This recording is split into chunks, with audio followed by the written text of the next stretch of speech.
melorotnya kursi P3 menjadi 19 dengan kehilangan kursi 20. Tentu setidaknya ini dapat menjadikan pelajaran bagi P3. Apakah P3 belakangan aspiratif terhadap keinginan konstituennya? Apakah tidak? Dan ini tampaknya bukan hanya harus menjadi buah renungan bagi P3 saja, tetapi juga harus menjadi buah renungan bagi partai-partai lain, termasuk partai-partai yang sudah besar. Apabila Anda tinggalkan rakyat pemilih Anda yang telah mencoblos tanda gambar partai Anda ketika pemilu lalu, Anda siap-siap untuk terjun bebas pada pemilu 2024 nanti.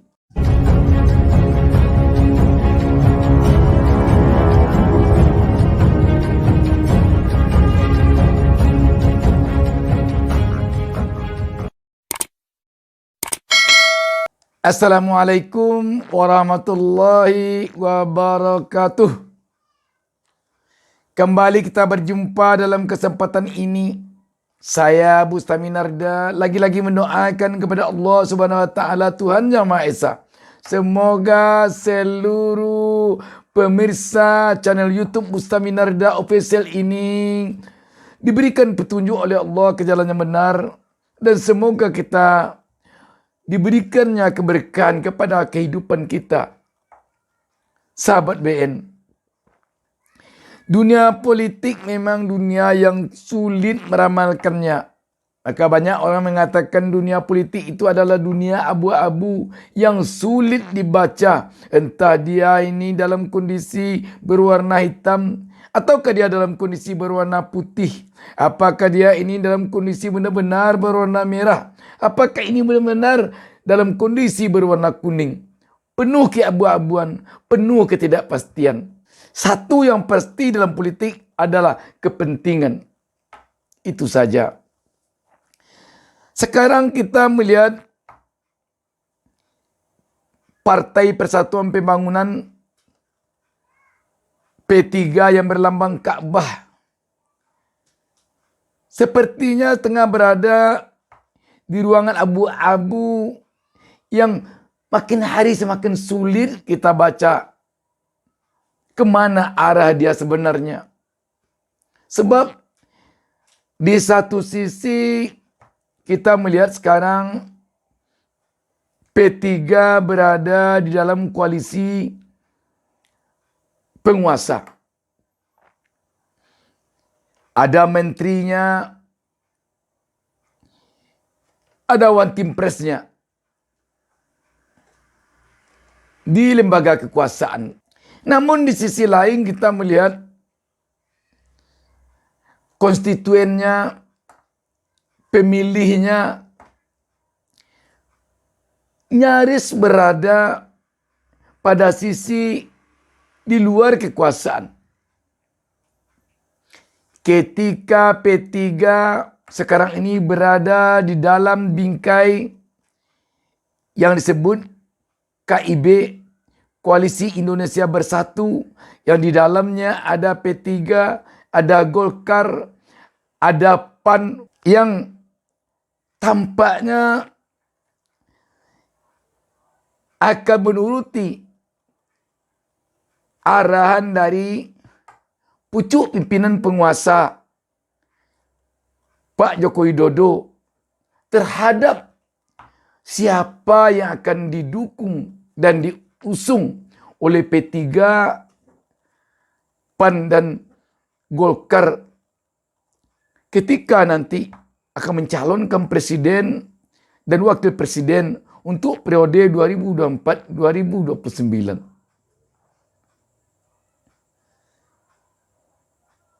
Tak bisa disangka lagi kalau menuruti arahan pucuk pimpinan koalisi kekuasaan saat ini, sudah jelas yang akan dicalonkan tentu yang berada di dalam rezim sekarang. Tidak mungkin akan dicalonkan oposisi. Akan tetapi dilematisnya, aspirasi yang menggelinding di tubuh P3 dari akar rumput mengarah kepada tokoh yang berada di luar kekuasaan, yang berada di garisan oposisi, yakni kepada Anies Baswedan. Sedangkan kita tahu bahwa KIB sepertinya sekarang ini akan memberikan dukungan kepada Ganjar Pranowo. Dan kita tahu bahwa Ganjar Pranowo merupakan tokoh yang direstui, bahkan boleh disebut yang didukung oleh Joko Widodo. Sekarang P3 apakah akan menuruti keinginan dari pucuk pimpinan koalisi kekuasaan atau rezim yang ada sekarang, ataukah akan menuruti aspirasi arus bawah dari akar rumput pemilih dari P3 sendiri? Ini dua-duanya dilematis kalau kita perhatikan. Jika P3 menuruti keinginan akar rumput, P3 jelas harus siap menerima konsekuensi dari rezim yang sedang berkuasa. Harus siap terlempar keluar. Harus siap diresapel dan lain sebagainya. Setidaknya dia harus siap seperti Nasdem sekarang yang telah mencalonkan Anies Baswedan.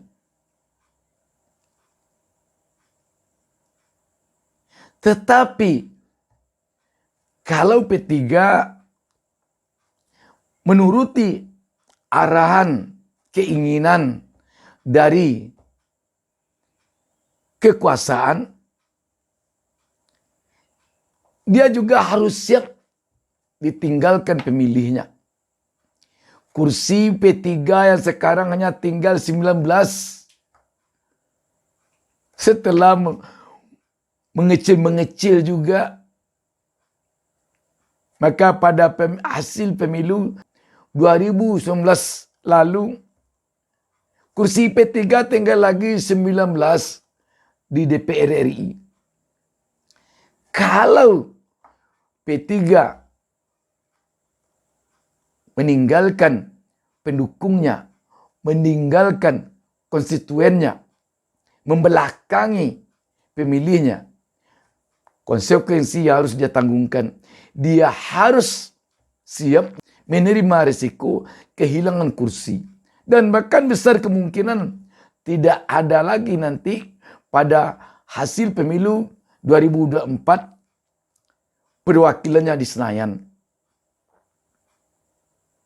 Sebab sekarang P3 tinggal lagi hanya 4,sekian%. Kalau pada pemilu 2024 mendatang tergerus lagi suara P3, besar kemungkinan P3 tidak akan bisa mencapai 4%. Kalau P3 tidak mencapai 4% sesuai dengan ambang batas parliamentary result, maka P3 harus rela untuk tidak ada punya perwakilan di Senayan. Kalau kita lihat pertimbangan ini memang rumit untuk diputuskan oleh P3.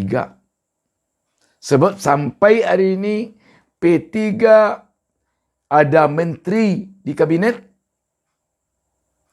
P3 ada One Team Press di kabinet sekarang, yang mana PLT P3 sekarang adalah One Team Press. Konon kabarnya penyebab dikudeta oleh elit P3, ketumnya lama, karena dia kurang tegas di dalam menentukan sikap untuk tidak membiarkan konstituennya mengarahkan suara kepada Anies. Memang dilematis. Agar lebih jelas perbincang kita, mari kita coba membaca sebuah berita tentang hal ini. Wartaekonomi.co.id menurunkan berita di bawah judul pucuk pimpinan P3 dituduh bergerilya dukung Ganjar. Ada yang nggak terima. Titik 2. Tak capreskan Anies, P3 akan terkubur. Kita lanjut ke membaca beritanya. Warta Ekonomi Jakarta.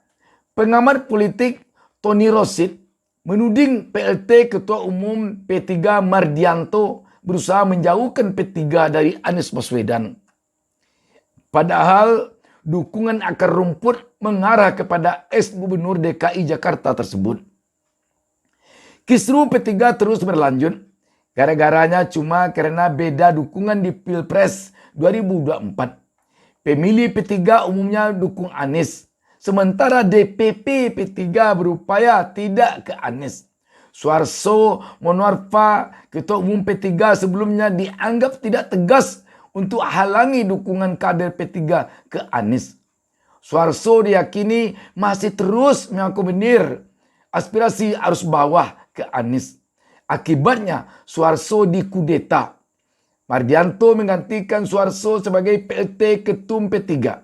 Surat dari Menkumham segera turun sebelum Suarso sempat melakukan gugatan, kata Tony dalam keterangan persnya. Ia menambahkan Watimpres Jokowi ini nampak terus bergerilya untuk mendorong DPC P3 dukung Ganjar Pranowo. Semua orang tahu Ganjar adalah calonnya Jokowi. Sebagian DPC P3 telah deklarasi Anies. Sebagian yang lain deklarasi Ganjar. Sementara pemuda Ka'bah Ormas Underbau P3 tetap kekeh dukung Anies, tambahnya. Ia menyebut muncul forum Ka'bah Membangun FKM yang diprakarsai oleh mantan Bendahara Umum P3 Habib Marati yang menampung para kader P3 dan simpatisannya untuk mendukung dan mendeklarasikan Anies. Pemilu 2019, suara P3 mengecil, 20 kursi di DPR hilang. Hanya tinggal 19 kursi.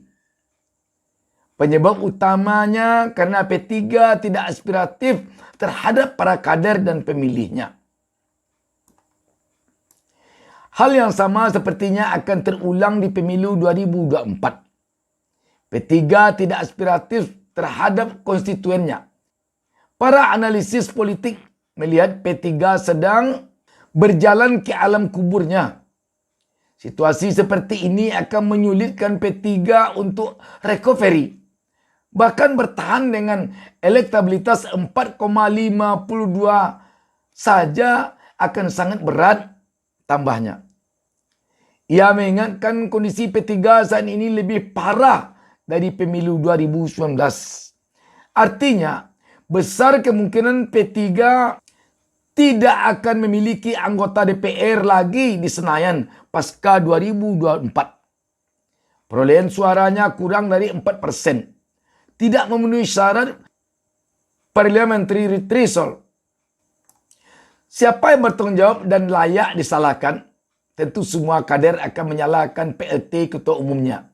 Ia dianggap paling bertanggung jawab atas berakhirnya sejarah P3, tudingnya. Hanya satu cara menyelamatkan P3.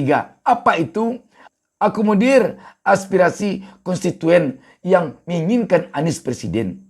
Artinya, P3 mesti ikut usung Anies Nyapres 2024. Tentu, pilihan ini akan memaksa P3 berhadap-hadapan dengan istana yang menginginkan Ganjar dicalonkan oleh P3 dan anggota Koalisi Indonesia Bersatu, KIB lainnya. Jika Anies tidak nyapres, P3 ada peluang selamat. Tapi jika Anies nyapres dan P3 berada di luar gerbong Anies, maka sejarah besar kemungkinan akan mengumur partai berlambang Ka'bah ini. Disadari atau tidak, kemungkinan ini yang akan terjadi tutupnya. Sahabat BN, melihat problema yang terjadi di P3 saat ini, agaknya konstituen dari P3 atau rakyat yang berada di akar rumput yang selama ini memberi dukungannya kepada P3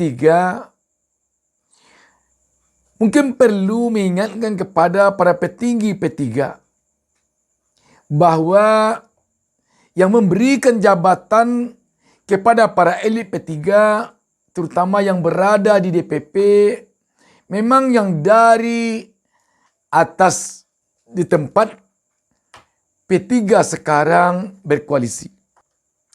Apakah itu jabatan menteri, jabatan watimpres, jabatan komisaris, dan lain sebagainya.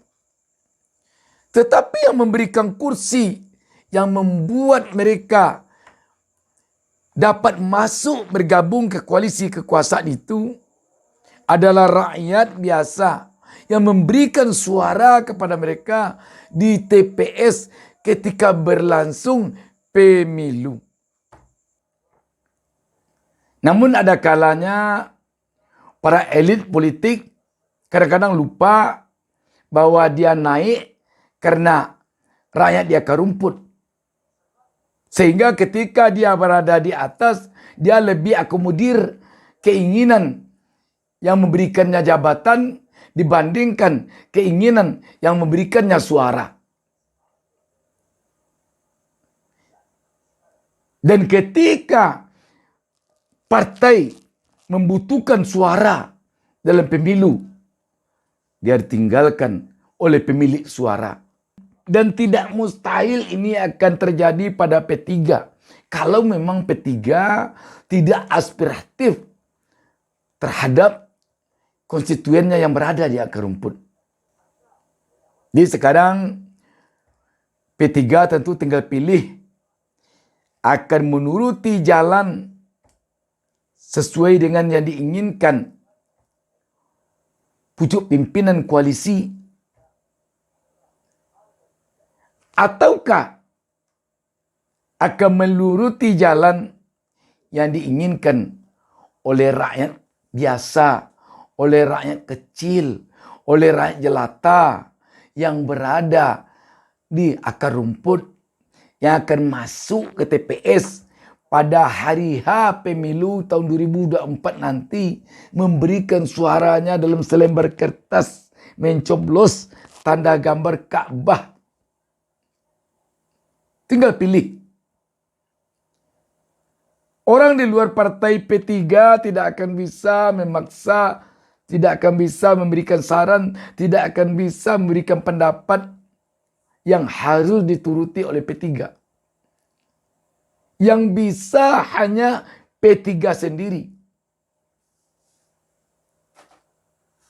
Melorotnya kursi P3 menjadi 19 dengan kehilangan kursi 20 pada Pilpres 2019. Tentu setidaknya ini dapat menjadikan pelajaran bagi P3.